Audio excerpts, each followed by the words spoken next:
Pedro flew 28 hours to be with us here, and he's going to give a pretty awesome talk. Obviously, awesome opening slide, right? Give you some background on his research and update some pretty cool stuff. So let's go ahead and get started so we stay on track and give him a warm round of applause and a big Hawaiian welcome.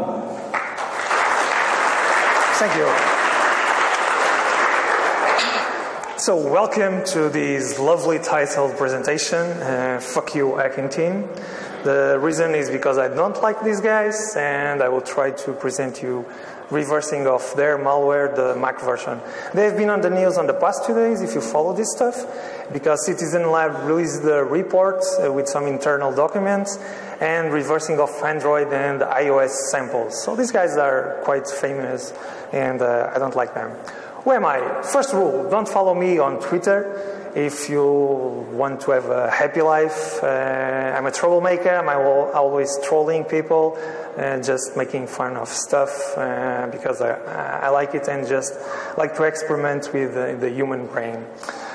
I'm trying to write a rootkits book together with Nemo and Snare. Patrick yesterday mentioned Snare. Nemo is one of the best guys in Mac scene. He's older than me in the Mac scene. I just have a Mac, just bought a Mac 7 years ago. He's older than me. I'm a recently converted white hat. I'm trying to develop a security solution for macOS. In the past, I worked in banking and costing, doing research. Disclaimer. This whole slide will make a big whole talk or probably a conference, the discussion about 0 days, government spyware, and so on. I'm not against about this. The problem is that there's no definition of bad guys. If you look at the reports from Citizen Lab, they are selling this stuff to very shady governments. So we don't know really anything about this, and this is my problem with these guys, with hacking team. I have nothing personal against them, against the type of business. As I told you, if they were more transparent, I would be okay. I'm just shooting the messenger because they have the only samples I know for macOS. There's also another version which is FinFisher for macOS. The moment I find FinFisher, because no one has this sample, I will go after FinFisher and leave hacking team. I will show you that they are not that smart, and I have no respect for them. Not so much respect because of this. This presentation is 206 slides, so I cannot present everything. This will be a big reference for you if you are interested in reversing Mac stuff. You can use it as consulting for stuff if you are not used to reverse Mac stuff. Who is hacking team? Just a brief overview. These guys, they say that they provide easy-to-use offensive technology to law enforcement and intelligence communities. Our technology is used daily to fight crime in 6 continents. And this is my favorite slide of the talk, other than the title. It's bullshit. Why? This is wishful thinking. They cannot really control who they sell to. You see this in real arms. You see embargoes to Iran, and you see Iran can still buy stuff, and you have a whole history of this stuff. Cyber stuff, it's just bits and bytes, easily to move around, so they cannot do this. As I told you, there's dubious clientele buying this stuff. There's no transparency on the process. I told them they follow me on Twitter, and I told them, if you want, invite me to go to Milan. I have no problem. We can be friends, no problem with this. And I told them, be more transparent. Tell me who are you selling to. I don't want your business secrets. I just want to understand who are you selling to. Some guarantees that you are not selling to this software to make really bad stuff, to attack political dissidents and all that kind of stuff. If you are interested in read these reports, the last one, the Polish story, is the one released 2 days ago, and that is making a big splash on the news. Crisis. What's Crisis? Crisis is the name of the malware, the Mac version of the malware. Essentially, it's what they call the remote control system. It's the system that they sell for 200K, which was the price that we know about this. It's officially sold as DaVinci. We have samples for Windows, Mac, and now iOS and Android. There was a presentation last year on Recon about the Windows version, done by a Kaspersky reverser, Nicholas Brules. He didn't publish the slides. Maybe one day he will publish his version of the Windows. There's a new version called Galileo. I don't have samples about this. I will show you some theories I have on the version that I'm presenting you about. We only have 4 known samples. You have the hashes here. If you have access to VirusTotal, you can download. This is more or less the design of this malware. It's delivered to targets via an exploit, usually. They also use social engineering. After you have the exploit, a dropper is downloaded, which contain the other modules, which are basically the vector, rootkits, other modules, which is to get control of applications, and configuration. Some features of this malware, it can control the microphone, the webcam. I have some doubts about this. I didn't try to make it active because you have the hardware LED on the cameras. There was some research 2 years ago or last year about bypassing the camera in Macs, but it was only valid for old Macs, so I have some doubts about this feature. It can take screenshots where you get the mouse located on. It has a keylogger. It can track the mouse, takes screenshots from the mouse. It can record the Skype conversations, Microsoft Messengers, ADM, I think, which is one of the most used clients in Mac, and can spy on browsers. It hooks what the browser is doing, and some other capabilities like tracking your location and so on. So let's get into the dropper. As I told you, the dropper is delivered via exploits, Flash, Word, etc. There was some connection with VUPen. One Flash exploit, VUPen says, no, we didn't sell to them. There can be a conflict of exploits, so that story was never truly developed. Social engineering, we know some samples were delivered by Please Install Me. This is some stuff you are interested in. Usually the targets are journalists because they want to get news and they install this stuff. It's very small. It's less than 1 megabyte usually. And you have the sample that I'm going to reverse, which the reason why it was the last sample found. I don't remember the date. I think it was this year, beginning of this year in January. We found it, or some company found it, and they sent it to me because it's one friend. We initially thought this was the latest version, so we got samples in 2012 and 2013, and so we found this, and the theory was this is the latest sample. Later I will try to show you why I don't think this is true, and I think this is the first sample that Hacking Train dropped in the wild. This is the contents of the files. You have the main vector model. You have the kernel extensions, which are the rootkits for 64-bit systems and 32 bits. You have a bundle, which is used to inject into applications, what they use to inject. You have an XPC model. This is to bypass sandbox and other stuff. Then you have a configuration file, and you have an image. The image basically is used to social engineer the user to give me more privileges, also known as give me root access, so I can install the rootkit. They have no exploits inside these files. They have no exploits. So basically they get more access by asking the user, give me access. How does the dropper start? It tries to write the entry point. Usually when you start a binary, there's an entry point. They try to hide this, so if you load this in the disassembler, you get a function that does nothing. This is easily detected. If you look at the headers of the binaries, I recommend you to always do this. This is the first thing. You get an unknown binary. You know it is Mac binary. You load into the tools. You have OTool or Mac Viewer.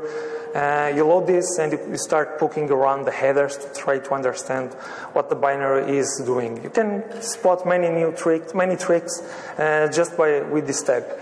This is a screenshot of what I call fake start, what IDA understands as the entry point. This is the fake one. You can see this is in Mac, and this is an old version binary. So it has, instead of main, it has a function called start that then does some setting and calls the main that you see in C usually. It calls that function and it exits this. What this function does? Nothing.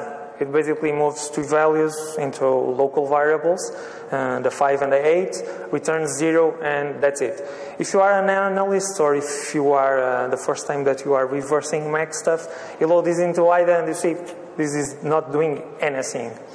What is the real story about this? This is a screenshot of one of the applications, Macro View, that you can use to look at the headers. You can see the lc Unix thread command, which is the command Patrick talked about yesterday. The command that says the entry point is here, the program starts at this address. You can see the address, or I hope so, which starts at 59C. And if you see the address here, it's 1F80. So there's a difference between what IDA sees and what happens in reality. Where is this address? This address is in another segment. You have in a Mac, you have different segments in a binary, so you can point the entry point as long as the segment is executable. You point and you can say start executing here, start executing there, no problem.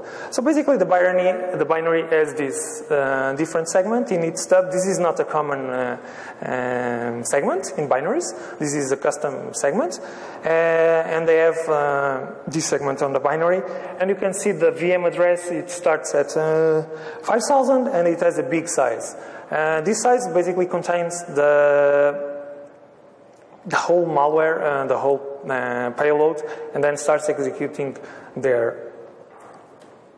Some tips and tricks if you want to debug this stuff. If you use GDB in macOS, it doesn't like to set breakpoints outside the text segment, which is the normal segment, normal binaries.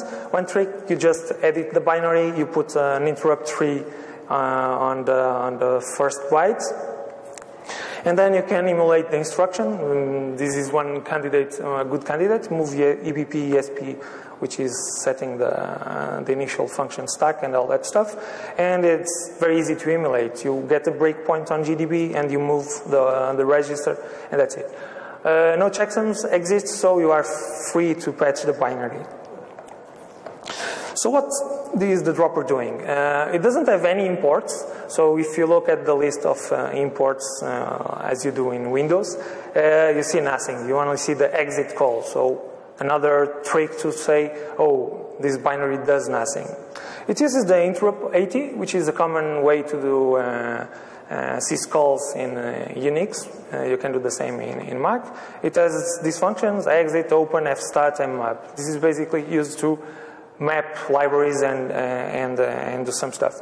It uses a normal Windows trick that you see in Windows malware, which is dynamically solving the symbols.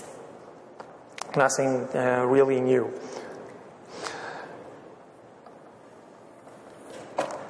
Pro tip. This is a different way to do things. So I'm trying to teach them how to do some stuff, and you can also do this. There is no need to read the libraries directly from the file system, because in Mac you have the libraries already mapped in memory because of the cache feature of DYLD, which is the linker. The most important libraries that contain the stuff that you are interested, at least to bootstrap malware, they are already in memory. So you can read them from memory and do whatever you want. This is just the description of this. This piece of code proves my point. What it does, it is a very simple binary that tries to list all the libraries that are linked into itself. So you can see different libraries. For example, I chose that libsystem kernel at that address. Another binary, the famous hello world, to prove my points. I compile it and I execute inside the debugger because I'm not using the same functions to show itself. And you can see the same library there, mapped there at the same address. The same address is because ASLR in macOS is implemented on boot. Every time you boot, the ASLR offset, the slide changes. So when you still have the computer boot, the slide is the same, so the libraries are located at the same address for all programs. How does Crysis finds the functions that it needs? In Snow Leopard, there was no full ASLR. It was only implemented in Lion. In Snow Leopard, you only have on binaries, on the main binary, and and there you have the linker at the fixed address. This was a vulnerability that could be used, for example, for exploits because you got a known address at a fixed address, and you can use that for exploits. Basically, they recover. They know that there is an address of the linker in talking about Lion, assume Lion. They assume there is one address of the linker in the stack, and you can recover this address. So they exploit this stack layout when the program starts, and they reference that some bytes away on the stack, and they get an address, and then after that you can just go back and find the beginning of the binary and then process the symbols and so on. This is the way macOS executes binaries. All the flow from the kernel, and then the control passes to the linker, and then the linker, the processes, libraries, and all that stuff, and gives control finally to the entry point of the binary. This is how they are doing, how they are finding the linker address. On number one, they are finding the address of themselves because they need this for some stuff. They use, or they should use, or they are probably using the built-in return address feature of GCC, and Clang also has. It gives you the return address of the function, and then they know the distance to the base of the program, and then they get the base address of the program. And then they are referencing onto the stack, EBP minus 5C, and they fix this address. This is valid only for Lion. In Snow Leopard, this does not exist, and they reference the fixed value. And in Mountain Lion and Mavericks, this is bogus, doesn't work. This is one of the reasons why if you try to run the sample in Mountain Lion or Mavericks, it will crash. This is a very complicated picture. I had no time to make you a stack layout. You can look at this later. This is just to show you why the stack changed and why the samples crash in Mountain Lion and Mavericks. Another tip, there's an easier way and at least stable. I test in all versions and it seems to work. If you get the EBP value and instead of using this offset they use 5C, you just use minus 0C. You get address inside the linker, and you get what you need. It references different addresses in different macOS versions, but it gets you the address inside the linker, so that's what you want. You don't really mind about where the address is, as long as it is inside the linker, you are okay. The only caveat about this is that it must be compiled against the SDK of Snow Leopard. If you compile with the newest versions, it will not work. This is not a problem because you are making malware, so you work under whatever conditions work.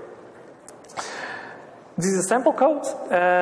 Basically implements this trick, gets the EBP from the program, and then tries to reference the address on the stack. If you try this, it will work. It will give you always an address inside the YLD. Even with the full ASLR, without ASLR, it works. So it's a nice trick. I'm not sure for how long it will work. This is to prove my point. This is running on Lion. I'm referencing the address.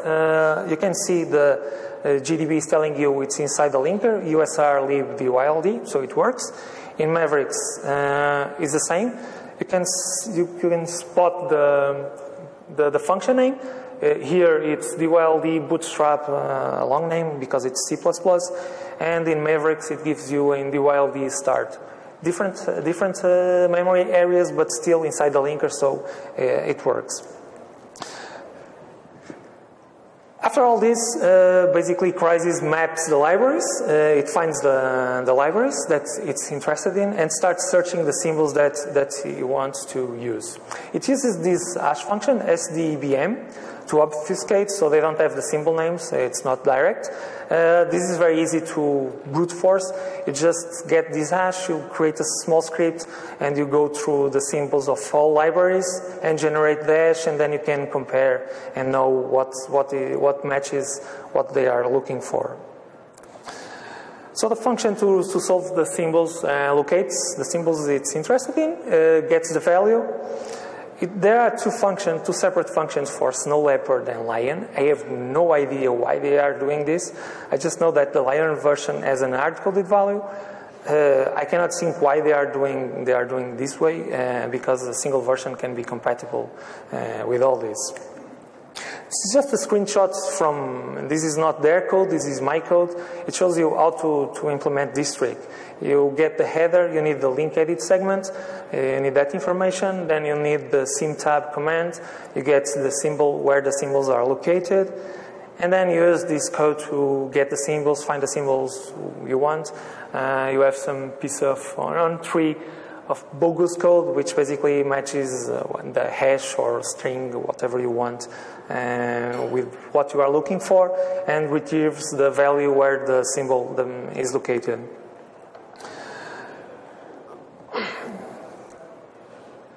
Then you use some functions. There are some DYLD functions. They need to, if you get the symbols from the libraries, you only get the address value, but you don't know where the library is in memory. So you need to find that offset, because libraries can be put in different addresses. So you need to find the base address. There are some DYLD functions that assist you. These are the functions. The image count tells you how many images there are on the binary. Then you get the image header, which is the location of the library, and you get the image name. So you just need to get the count, iterate from all the images, get the name, match the name to what you are looking for, and if it matches, you process and you get the values that you want. This is what they are doing here, and they are iterating through the images. They try to find the library they are looking for. In this case, it's the libsystem kernel, which contains most of the important functions. In this case, they are looking for the open function, and they find the symbol on the library, and then they add the base address of the library because they already located it. And after this, you have the function pointer to use.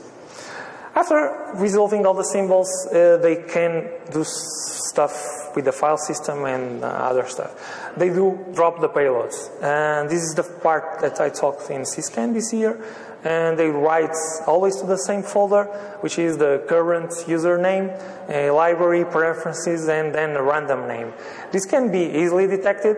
I created a kernel module to detect this.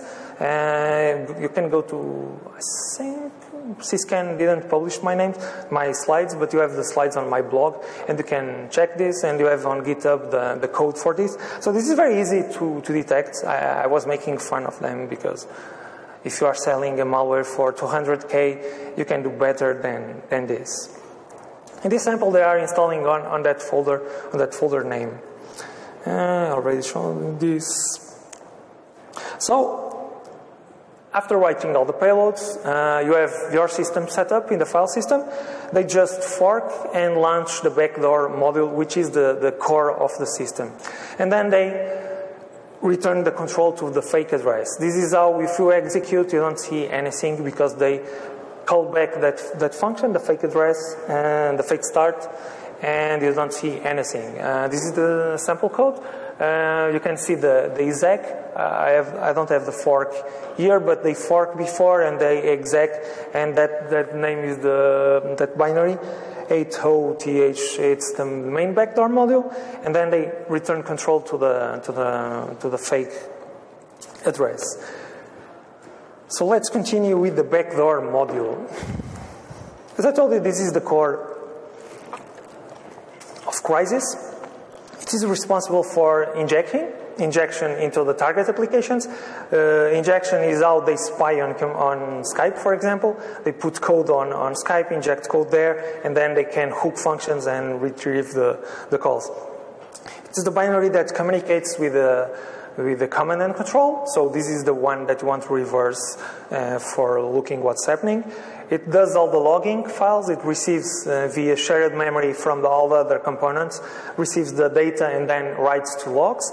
It controls the rootkits and does some tons of other stuff. It is coded in Objective-C. If you know Mac, you know that Objective-C is very verbose. They didn't even obfuscate the method names. So you have names like inject to this PID, decrypt key, encrypt key, and so on. So this is very easy to reverse after you get the backdoor module. It's a 32 bits only binary because they wanted compatibility with other versions. And this version, and this sample in particular, is packed, which is a very rare event on macOS. This is one of the reasons why I decided to show you this sample.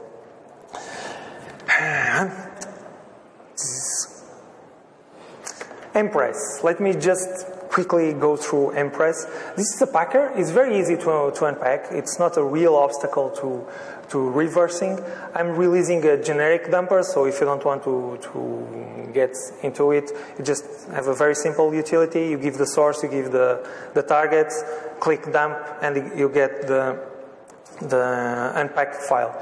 It's only one of the two generic mass available to public packers. The other one is UPX. I know a few other ones, but they are custom and they are from work that I did, so I cannot talk about them. This is from the Empress site. They give you a very interesting tip. They say that programs compressed with Empress have no runtime penalties. Runtime performance penalties. This basically tells you that they unpack the binary and the original binary runs. If they were doing, for example, layer encryption and decryption and compression and decompression, there will be a runtime performance. So this tells you they just unpack. After it's unpacked, you can retrieve everything. And they also say that it also protects programs against reverse engineering by non-professional hackers. Good thing they tell us. Because we have a problem, because we are professionals. Quick overview, because I don't have time for much more and you want to go to lunch. This is what you get when you start the program that is packed. You have the allocated memory, the segment where the original binary is going to be. Then you have the header of Empress, which is the program. And you have baked data, which is what they are going to uncompress, and you have an initial stub. On the initial stub is where the execution starts. What this stub does is to allocate memory and unpack the binary to the original location. Also unpacks the secondary stub, which is in place of the header. And the header was here, and they replace with the secondary stub. The third step is to start executing on the second stub. What the second stub basically does is to emulate the linker. Sets all the stack and some other stuff, gives control to the linker. The linker does all its normal job of linking libraries, solving symbols, and so on. And after that, control is passed to the original binary. Right now, you have a normal binary in memory. And at this point, you can dump this binary. And if you dump it in the correct way, you have the original binary without any problem at all. I would love to go into details, but I don't have time. If you want, the slides are very verbose. If you want to get into details, come outside and I can explain you some details about this and how it is implemented, the whole implementation. Let me go forward. This is important. How to debug Empress, some tips and tricks. It has the same problem because it's outside of the text segment. You can use the same trick. You put an entry interrupt, you patch the binary, and you can finally debug this because if you are executing the binary under a debugger, it will see the interrupt tree, the soft breakpoint, and the debugger always gets the notification. And this is how to unpack Empress. Basically, it's the details how I implemented the dumper. It's also verbose, and I'm going to release the source code. Then you can see the details about this stuff. This is also interesting. Not all samples can be dumped. There is another sample that is packed with Empress. The reason why you cannot just dump directly, it's because there is a possibility of differences between what the header says that it's in memory and what should be on file. This is a dump screenshot of this sample. If you can see, you have the VM size, which is the size in memory. In this case, it's 4,000. And the file size, which is the size of this memory segment on disk. You can see here it's 3,000, so it's different. This is the memory layout of this sample. Okay, this is what I want to show you. The headers say that you should have that memory layout. If you see, you have on 55,000 the data segment and the Objective-C segment starting at 58,000. But if we dump this directly on disk, we are going to have the data segment. It will be inside the Objective-C segment. This is because the difference is 1,000 bytes, which was the difference here, the difference between the VM size and the file size. So what you need to do, you need to parse the headers. Before dumping, you read the header of the target binary that you want to dump, and you check if there is a difference. If there is a difference, you fix the dump. You want the file size on disk, because usually when the memory is bigger, the data that is on disk is not bigger than the data on memory. So you know that the data on disk is what you want. Everything else can be alignment or bogus data that is not needed on disk. Some stuff about the backdoor model. When it starts, it's just sorted tips. When it starts, it has hooks, the logging function. This is basically done to not put information on the system logs. What you want to reverse, if you want to reverse this, you want to start on that method. It's where everything happens, where it does all the initialization, where it starts to connect to the command and control server, and everything else. So this is the method that you want to start reversing. This is the shared memory that it installs. You can also use this, for example, for detection, because it happens in all the samples. It doesn't happen, these names are not used by a normal Mac system. And there's a variant which is launchd, but you can easily distinguish between what is normal and what's not. So very easy to detect. This is also important. How to debug this sample. There is an anti-debug measure, which basically is a thread that from time to time checks if a debugger is attached to the binary. Basically, old tricks from Windows. If you want to bypass this, you just knob the call that installs the thread that is doing this check. This is the place where you want. Basically, if you are using a debugger, you just skip that call, or you just patch and nop that call, and there goes the anti-debugging number one. This shows you the thread, what it's doing. You can see the sleep there, and then you have the syscontrol trick that is described on that technical note if you want more details about this. It's a very old trick, so nothing special. The anti-debug trick 2 is if you want to debug the backdoor module, because if you are executing from the dropper, it's a bit annoying because you need to wait for the unpacking and so on. One thing you can do, you just extract the binary and then you can debug it. You just need to patch this, which is basically some check for the configuration file. You can patch this and overcome. The number 3 is a self-uninstall. I will try to show you why this happens later. If you want to just patch this jump and you are okay, you can continue to debug. I call these lame persistence threads. You have the Patrick Cole talk yesterday. He talked about how to persist. Basically what they do, they create a launch agent, something very simple, very easy to detect, nothing complicated. They could have done this much better. Patrick presented some ideas that I created, presented other ways. So this could be much better than what it is. Encryption keys. The backdoor module contains at least 3 encryption keys. The 2 are hard-coded for the log files, so all the log files are encrypted on disk. The configuration file is also encrypted, and there's a session key that is dynamically generated with the server.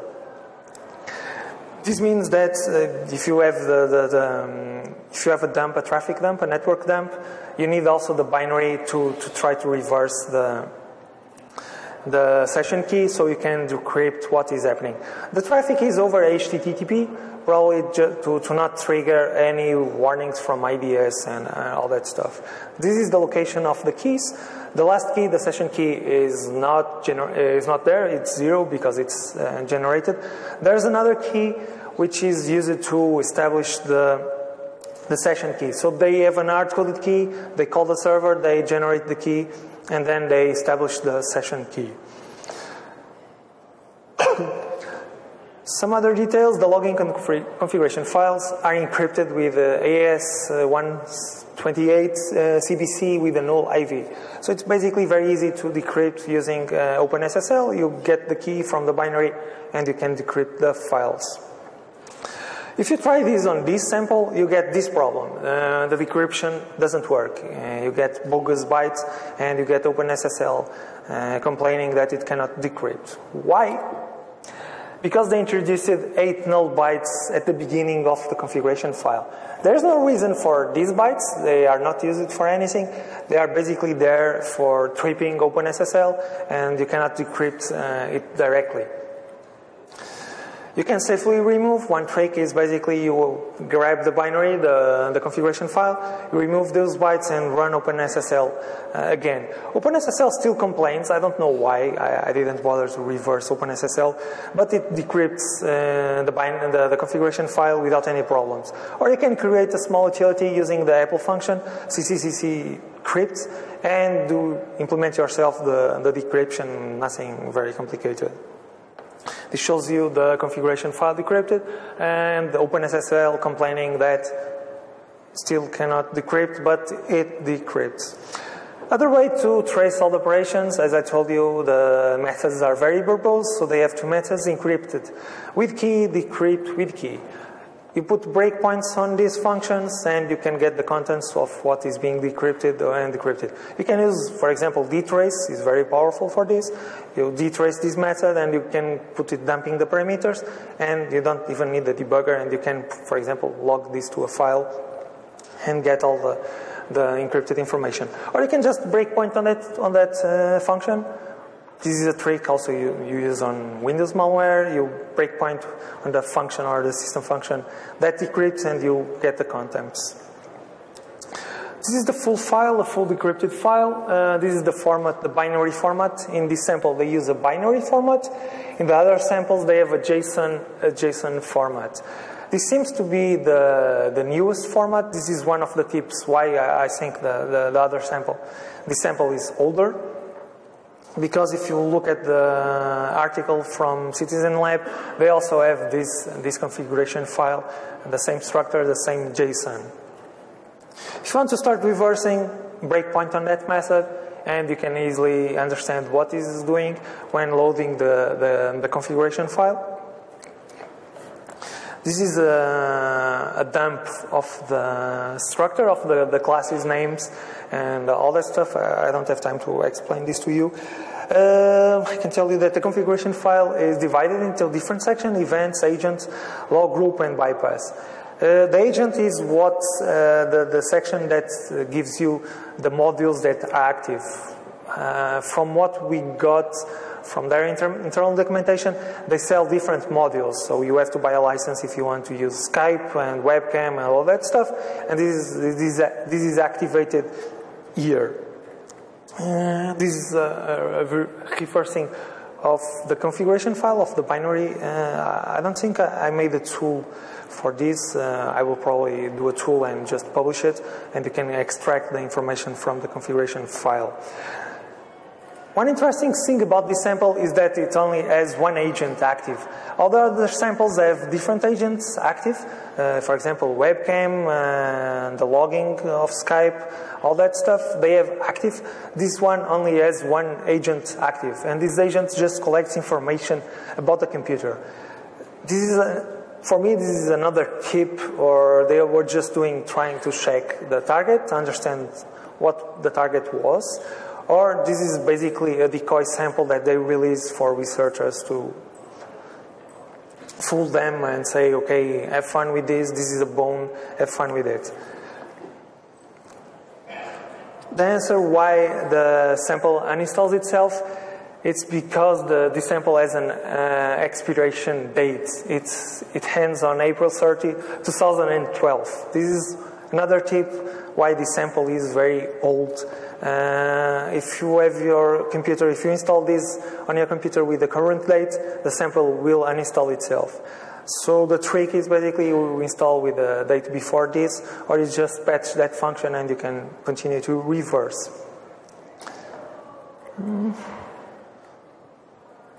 This is basically the description of that check. Crisis contains a thread that is monitoring for events. Basically, I say it's an internal cron tab. It has many events. It receives events from the modules and verifies if it has operations. If it has operations, it processes that stuff. This is more implementation details. You get here the check, and you can see, if you debug this, you can clearly see the date, the expiration date. How Crisis implements the functions, which is basically how it gets information from the targets. They use a bundle, they inject a bundle into the targets, they hook the interesting functions, and they basically hook the data, get the data, and then call the original functions. Nothing special. They send that data to the main backdoor, and the data is logged and sent to the command and control. Quick. Let me go quickly through this. The bundle injection, there are different ways to do this from Lion and the older versions, Snow Leopard and Leopard. Assume that is this Lion. The reason for this is because the security in Lion improved, so they need to do this in a different way. What they use is basically a notification mechanism. When you launch an application, a graphical application, you can get a notification from macOS. Anyone can listen on this, and you can get this application Skype started on the computer. They are listening. They put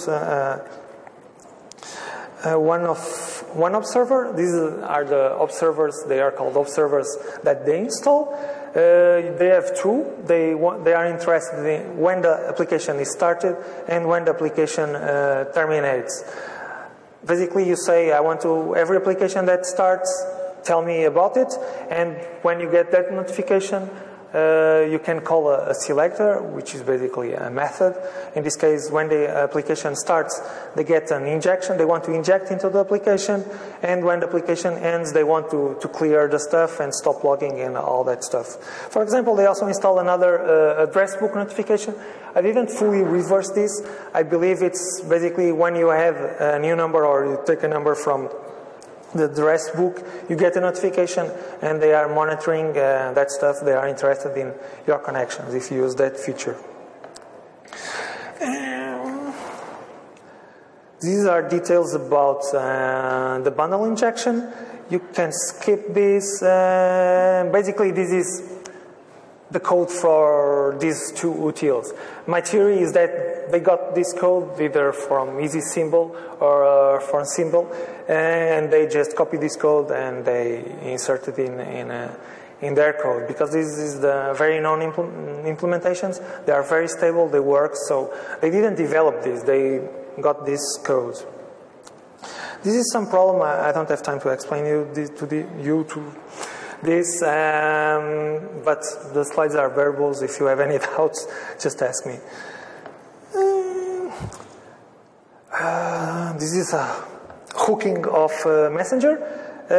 What they do in Objective-C, you have a technique. If you are into Mac stuff, this is a very known technique. This is a feature of the language of Objective-C.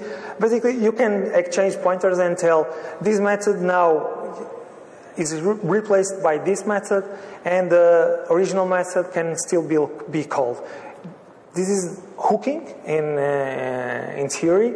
The language supports this natively, so this is very, very nice for doing some. Usually people use this for implementing new features, and they use this to get the information. The communications with the command and control server, they are encrypted over HTTP. They use the REST protocol. If you want to see the initial communication, breakpoint on that method, and you can reverse the session key being established with the server and all the initial communications.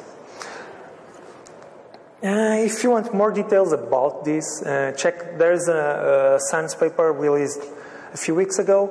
They have a good analysis on the network, on the details, on the commands, on the establishment of the session, so it's very interesting. The timer is going up? Oh, it's good. The rootkit. I like rootkits a lot. The rootkit is very simple. It has, as I told you, two versions, a 32 bits and 64. It's very small. 10 kbytes and 14 kbytes, so this is nothing. It's very few features. It essentially hides files and processes. It's hiding their backdoor module and their files where they install the files. This is a screenshot of all the functions, so you can see it doesn't have many features. It uses a device, another point of detection. For communications, if you have this device on your Mac, it means that you are infected with Crisis. All versions use this device. I don't know why they don't randomize this stuff. At least they could randomize this stuff. It shows you that they are really lazy implementing this stuff. They also had a very, I call it famous because I joke with it. If you reverse the rootkit, you can find some IOCTL commands. This is also a common method in Linux to communicate with the rootkit or with the kernel extension or with a normal. If you send that command, that IOCTL command, and the rootkit is running, you send this command, and the rootkit basically shows itself, stops hiding files. This is a huge bug, a really funny bug. You send the command, and the rootkit stops working and shows everything. Once again, it shows how lazy they are. The best feature of this rootkit, it was novel for me, they have a new method to hide the rootkits. In new versions of macOS, Apple implemented a new way. They have another object, which is an IOKit object, where they put the list of kernel extensions that are loaded. If you look at old papers, there was an easy way. There was a linked list with the kernel extensions. You basically skip that list and you could hide. With the new versions, you need also to work on these IOKit objects, and since it's C++, it's not so direct to find the location of the object, and they implemented this. It was the first time. I tipped my hat to them and told you, very well, I like this. At least I learned finally something with you. I never bothered to find a way, and they got a new way. And this was at least something new they did. If you want more details about this, check that post. It's on my blog. I reverse that implementation and how they do it. Some details, all the samples do not use the rootkit. There's two versions, the AH56K and the 57K. All the samples are 56K. I patched one of the samples to be a 57, and what happens is that Crysis asks you for admin privileges to install the rootkit. All samples are 56, so they don't use the rootkit. They deliver, it's on the dropper, but they never use. Probably because asking for user for permissions, it might trigger a warning with some users. With most users, it's will probably work. As we know, users like to execute anything. Conclusions. Conspiracy theories everywhere. Even if I say, and I say it a lot, that Crysis is bad, or the implementation is bad, or technically is nothing special, it's very feature complete. I bet they got many targets spied upon using this, because not everyone is a specialist in Mac stuff. Most users, you just need to sit at an airport and you see all kinds of stupid things, people plugging their cell phones on USB ports. Oh, it's charger station, let me plug my iOS phone or my Android phone, all kinds of stuff. So this is probably very effective. They have very few core technology developed in-house. By this I mean, they did, other than that rootkit trick, they didn't develop much stuff. They basically got stuff from, went to the web and see, this is how we inject, we get this. This is how we solve symbols, you get this. Basically, they put together a package from others people's code. So let me just tell you why I think this sample is older. This sample was thought to be newer, as I told you, and there was a connection to Pope Francis using the hold on.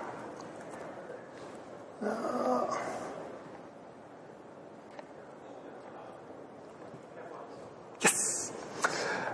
Because there was a connection to the Pope, and the Pope got in power soon, and so the immediate connection with the Pope, so this sample is very new. There was the binary configuration file. The thinking was, okay, there's a binary, they came out from JSON. JSON is very clear, binary gives you more trouble, so this is probably a better version. The OpenSSL trick doesn't exist on the samples using JSON, so we are thinking, oh, it's more advanced. They are trying to hide, because I was very verbose with the first sample. I did 4 blog posts reversing this stuff. I think they didn't like that, and so the thinking was they are improving this stuff. And there were some code changes in the dropper that we thought they were better for better.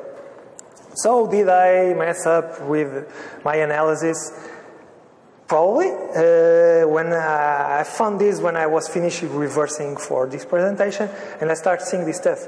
Okay, I'm wrong. This sample is not the newest one. This is probably the oldest one. This could be a decoy. Basically, they uploaded this to VirusTotal. It's not uncommon for this kind of companies or malware hunters to upload to VirusTotal to see what is the detection rate. It could be a customized version. Some client wanted a different version to not be detected. I don't know. It has then that characteristic of one agent active, and all the other samples have more, so that could tell you something about being a decoy or not. It has a lower serial number, and there's another sample which is Biglietto di Visita, which was a Word document with an exploit that was being delivered to people, which has an higher serial number. Two of the samples don't have a serial number. They were the first ones discovered. Then there's the Biglietto di Visita, which has the highest serial number, and then there is this sample, which was the latest one found, that has the lower serial number. This is the order when they were found. I think this is the true order. This sample that I showed you is the latest one, is the oldest one. Then the Biglietto is the next one, and the other two are the newest ones. They are still probably from 2012, all the samples, because the first two were detected in 2012. Some tips about this sample. It contains a section, the jump table section, which only happens with older binaries, and it's linked against libgcc. GCC is not used anymore in Xcode. Apple deprecated totally. They use only Clang, so this is compiled with an older version. And this particular binary, I got interested in, okay, let's see why I missed or where did I fail. And I started using all the Xcode versions. I have a huge archive of these to test this stuff. And this particular layout only happens with an old version, Xcode 3.1.4 or older. In 10.5 is Leopard, compiled on that system, because the linker, when you compile, it's compiled against the linker, so different versions will produce different binaries. It's compiled against the 10.5 SDK, and for example, a newer Xcode, the 3.2.6 with the same SDK does not compile a binary like this. So this binary was compiled at least in an old machine or an old VM. It was targeting an old version of Mac OS. So this is a very good tip that this sample is very old. This is a dump of the other binaries. Xcode has an option that tells you this binary can only run in a certain, the minimum version is only X or Y, and so on. Two of the samples have a minimum version of 10.6, which is Snow Leopard, and another sample is Lion. So these samples are targeting different systems. If you run the 10.7 cannot be used against, for example, a Snow Leopard target, the system will refuse to run. So this is a tip that the samples are located different in time. I doubt they are compiling customized against the targets, because you don't need this, and they are not using any special features that depends on these versions. So it's probably they are advancing on Xcode and compiling different binaries. The new binaries, the latest ones, the latest two ones, they are not using any more Empress. So I guess they gave up. They probably had some problems or something like this. They moved from the binary configuration file to JSON, if my theory is correct. Or they are playing around with different versions, or releasing decoy versions, or customizing versions. I have no idea about this, because my sample set is very small. I only have 4 samples. Assuming everything I told you is true, there are no new public samples since 2012. So we have a 2-year lag where we don't know anything about this, at least in Mac. In Mac. If you have these samples, please send me. I will be confidential about that, and it would be very nice to have these samples. This is not a pitch, because I'm trying to develop a security solution. Everyone is talking about this. The AV model is broken. if we have a 2-year, if this 2-year knowledge gap is true, the AV cannot work because we don't know anything. We cannot create AV signatures. We don't know how it behaves. So I doubt that anyone using an AV these days is protected against a new version if they are releasing new versions. This is a big problem of the AV. I'm working on a behavioral solution. I'm not sure if this is the best solution. I'm trying. Let's see how it goes. I hope that I will be able to catch the new samples using behavioral analysis and hopefully protect people and get some insights on the new versions. And hopefully also catch the Finfisher because no one has that sample. Some speculation or making fun of hacking team. Assuming we have this knowledge gap, can the new samples be really better? I doubt that. They don't have the skills. If you see the presentation or if you saw the presentation at Recon, the Windows version is not much better than this. For example, they created a packer that is really lame, really easy. Nicolas Brules was telling me, they are kidding me, this is bullshit. I don't care anymore about these guys because this is really bad. So I don't think they have really the skills. I don't believe that they created a team in 2 years of top persons that can really develop something very stealth. If you look at the slides from Gamma, Gamma is much better. They have much better technology. The guy that started Gamma was the guy that started Backtrack. So they are much better. Their core technology is much better. And this is probably one of the reasons why we don't have samples of Finfisher. This was just them making fun. They were saying, oh, we are going to have fun in private. I hope they have fun. I will continue to chase them and make fun of them. To close, just give me 2 minutes. Italian coding style. Funny stuff that you can see in the binary. For example, they do something like this. They get the environment variable, home. They allocate 80 hexadecimal bytes, whatever number this is in base 10 bytes. They alloc that buffer, and they do a sprintf on that buffer. So they basically have an overflow here. This shows you their coding style. This is really crap.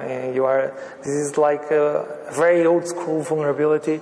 Overflowing with environment variables.